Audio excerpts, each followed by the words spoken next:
Hi everyone, welcome back to this channel of crafting, crochet and knitting. My name is Nikki and welcome to my little yarniverse.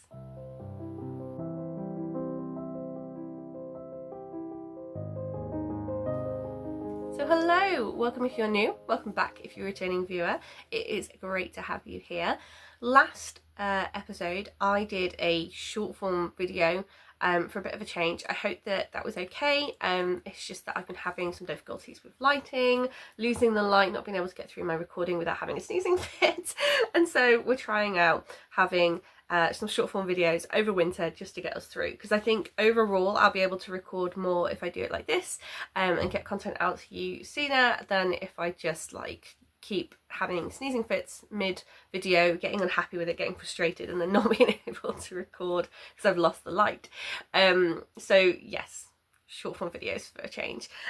Today I'm going to be showing you a project that I'm just so proud of, and it's another hand dyed yarn project that I took on, and it is from the Under the Olive Tree Roses at Midnight colour. So this is a 75% superwash merino wool and 25% nylon, so like a typical sock blend of yarn. So I just have to say that I loved everything about this project. My last video I spoke about my first project that I did with hand dyed yarn, and how it kind of went a little bit over my head that I was doing a project with hand dyed yarn at this point, because I was so focused on the pattern, so focused on getting that pattern tweaked and adjusted, that I just didn't register, hang on a minute, this is your first hand dyed yarn project. And so actually when I cast this project on, I was like, oh, this is your first hand dyed yarn project, and then I was like, wait, hang on, no it isn't. But having said that, I still absolutely loved the experience of working with this yarn. I mean, everything about it was incredible. And I really understand people now when they talk about how when they have a favourite tool or they have a favourite yarn, that to them just makes the process so much better. I get that now, because this was my yarn. This was my yarn tool combination that was just great. So I'm going to stop wittering. I'm going to show you what it is that I made. Here it is. This is, I think, something like the Trail and Blaze Shawl from the makers from Under the Olive Tree. So what I basically did was I was going around a yarn show recently and I was like, no more yarn, you don't need yarn, get patterns. Get patterns, get notions. And I saw some incredible patterns on this stall, and this one in particular caught my eye because to me it was kind of just like a zigzaggy aurora, or I mean meteors don't zig and zag across the sky, but it's very like what is that,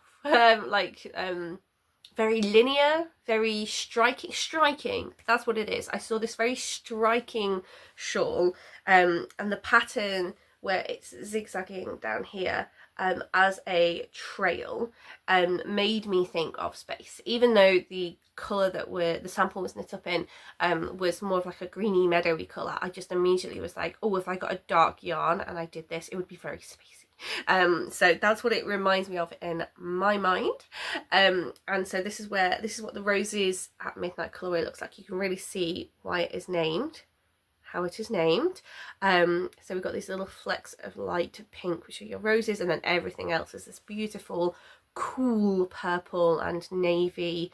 I hope that colour is coming across on the camera okay, because obviously the lighting is my biggest issue at the moment, but it is a cool purple. And it's a sort of triangular shawl, as you can see there, but it is longer on one side than it is on the other. If I hold it up like that, because of its construction. And so I started at this long end, I believe, yes, started at this long end, and I cast it on, and it's all just very little bit, and I just loved how the colour was coming out. The yarn felt so soft to work with, and it was just a dream. It was like it draped over my skin as I worked with it. It was amazing. So that the drapiness is another thing that I absolutely loved. And as I was just like, honestly, I was like here, and I had fallen in love with this project so very quickly. The colour as it was coming out, you know, I mean, just look at that colour coming through, and like I say, it was very drapey, very soft. And then what you can see on the camera is it just has these beautiful borders that just make the whole thing look so neat and lovely and tidy. I mean, I absolutely loved it. And then we got into the pattern, and I had been, at the time that I started making this, I had been making a lot of baby things. I was actually like between two sets of baby things, because I just finished making a big round of baby things for about 5 people, and then I cast this on for myself, and I was partway through it, and then someone else started to tell me they were pregnant, and someone else, and then someone else, and then someone else, and all of a sudden I was like, great, okay, round 2. So when I was making this, I didn't have the stresses of feeling like I should make stuff for other people, and I mean, I say the stresses, I have the power over saying yes or no to that, but I want to do it. It's just that the pressure of like that timeline to do it does take a little bit of the fun out of it. But this had no time limit, or no time frame, sorry. It was done when it was done. I was enjoying the process. It wasn't like thinking like, oh, I could use this yarn and this yarn and this yarn and use this up and use this up. It was, this is my yarn, I get to enjoy it, I get to use it. It was such a different experience to me, and it really brought me back to a place where knitting was mindful. So I absolutely loved making this. The only thing that I think bugs me a little bit is that I expected the shawl to be a little bit more triangular, and maybe it would have been, this might be my fault, because a lot of length would have been added if I had the yarn to get to the end of the pattern. So the pattern was like a single shawl, a single hank shawl pattern. You would use up the majority of the yarn, but I didn't attempt to get gauge. I didn't have the right needle size anyway, so I didn't even bother gauge swatching. I just went straight into it with the closest needle that I had to do the job. And so yes, it's drapey, and yes, it's lovely, and yes, the pattern is great, but it was my own fault. I ran out of yarn. So I meant to have a whole second trail coming up this sleeve here, this end, and I've only got half as many. And so what I was doing at the end there was I was like weighing it and weighing it and weighing it every row to try and make sure that I wouldn't run out on any given row, and attempting desperately to get to a point where I didn't have to like alter the pattern in such a way that it'd be really obvious, because I think unless I told you that I'd done that, I don't think you would totally notice. But if you look at the point, obviously both those points are a certain width, and one of those trails is a certain width and the other trail is not. But again, it kind of gets lost in the wearing. You can't tell so much, it's just that I have to wear it in a slightly funny angle to get the pointed effect that I go for. So I think often what I do is I take this really long end and I tie it in a little knot with this end up here just to keep it out of the way, and then I use that to bunch up, to push out the main part of the pattern there and give it a little bit of depth. So I don't think like when it's on you can't really tell. And I do wear my shawls often like this, where I have it at the front dangling and then wrap around. So you can't tell when it's in there, when it's being worn, but I know it's there. So I think if I was going to do this again, I'd want to make sure that actually I had enough yarn to get to the ends there. Yeah. What can you do? It's my own fault. It's not the designer's fault. But it was definitely my own fault, and a bit of noobs. But I didn't have the needles, and I think is that I'm buying more needles these days. I did just put in a needle order for some stuff to work on jumpers and baby hats and things with. But I just don't feel like I can justify the needle size that this was in, at least not yet. So I haven't bought a needle in this size yet. Maybe I'll regret that. But if I see more patterns with it in, then I'll buy one. But but at the moment I think it's like 3.75. It's either 3.75 or 3.25, and I've got 3 and 3.5 and 4. So yeah, I think I used 3.5 on this one. It's fine. It's totally fine. So yeah, love how it came out, love working with it. It's still to this day like my favourite yarn making experience. I felt like I really had to look at the pattern and see the pattern, and it took me quite a few rows before I saw how it was coming out, and like how it was forming, and it took me, you know, just a few attempts to like work out, okay, so how do I like not self-correct, but like how do I spot if I've potentially done something wrong at one stage, so because I can see it the next row down, and like I don't have to go too far back, that kind of thing.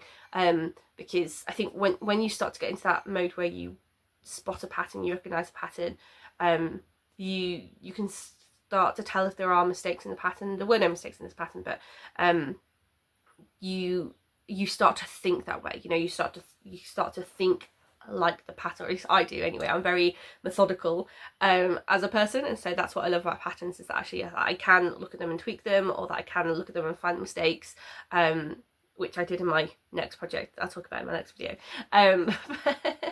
But it kind of calms me a little bit when I can start to see the pattern, because like I say, I can tell if I'm making a mistake or not. Really early on, I can tell what row I'm on. I can start to see what's going to happen without necessarily reading the pattern, and reading the pattern becomes more like a check to make sure that I have fully understood what's happening, or are we changing anything yet. And so this whole project just became a very calm and lovely experience. And I've said that in so many different ways, so I'm going to stop saying that now.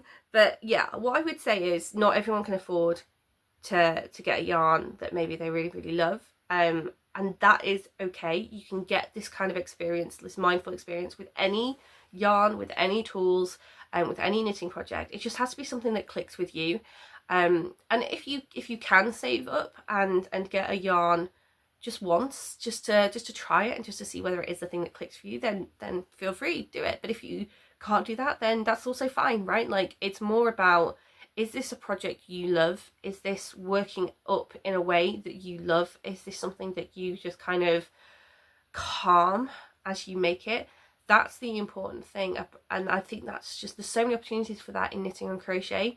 And I think I was undertaking a lot of projects that didn't do that for me. And so when I made this, it was incredible. I mean, I'm working with an acrylic yarn at the moment, and I'm having nearly as good an experience. I'm having more frustrations with my jumper project at the moment, but I am having a really good time. And when I try it on and I see how it's going, and I think, yeah, I've done that right, I'm loving that too. And that's acrylic yarn. That costs less than this. It's on my desk. That jumper has way more yarn in it, and it costs less than this to make, and I'm still enjoying that process. I can't do this all the time, but yeah, I also did enjoy it, and I think it's okay to say that I did enjoy it. And if you do want to treat yourself at some point, maybe ask someone in your life to gift you it for Christmas, you know, or to gift you it for your birthday, and just give it a try and see. But it is really, really, really nice, and I love the experience, and I just liked making something for myself. So don't let anybody tell you that selfish knitting is a thing. You are absolutely entitled to knit something for yourself. So that's what I'm going to leave you with, is actually knitting is about the process, and it therefore, make what you want. Make what you want to make what makes you happy. I am going to wrap up here, get this video out to you, and then in my next video I've got another project that I made with hand-dyed yarn to show you, and I might compare it a little bit to this, because there are some differences that I noticed in colour and in technique that will be interesting to talk about. So I'll see you in another video.